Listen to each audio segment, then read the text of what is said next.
Go. All right, so we're going to talk about a couple of things here with walking. Again, we want to make sure we can simplify. This is all balance related. So, and coordination. So to simplify the gait pattern, you want to, the first thing you do is take a step, okay? Then you load, you got to kick back into your hip and your glute there, right? Feed it back through there.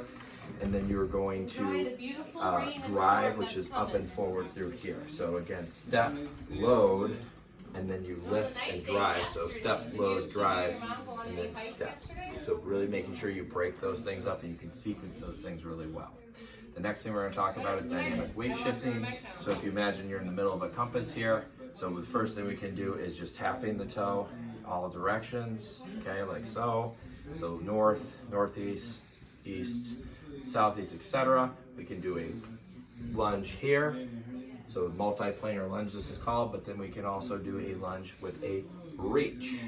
Okay, so if you have any kind of issue with keeping your balance and you feel like maybe it's hard for your eyes to adjust and focus on things, what you can do is you can pretend, you know, you're a police officer going through a, you know, like a, they do like a obstacle course where the targets pop up and they gotta shoot them.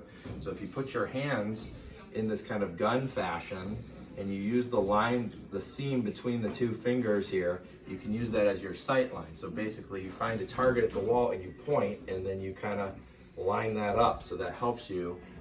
Eventually you don't have to like close one eye, you can just kind of look, kind of point like a laser pointer, and you can step and turn your head and find a target to steady yourself going all different directions, okay? Do that on both sides, both legs, and just kind of cycle through.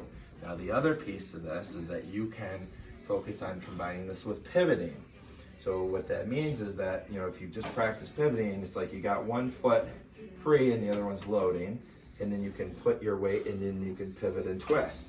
So you can essentially, without even lifting your foot that much off the ground, you can pivot, twist through. So if you're kind of coming through here, you can actually pivot around and come over that way, and you can go back and forth. So I can go from one side of my body to the other without any one leg completely leaving the ground, pivoting through one, get the heel down, lift the opposite heel and come across, keeping tension through my body, and I can come across here. I can step then, I can pivot, and I can come through here. So I can basically go around the room now, instead of staying in that compass, pivoting, turning without losing any contact with the ground, so I get that feedback through the somatosensory.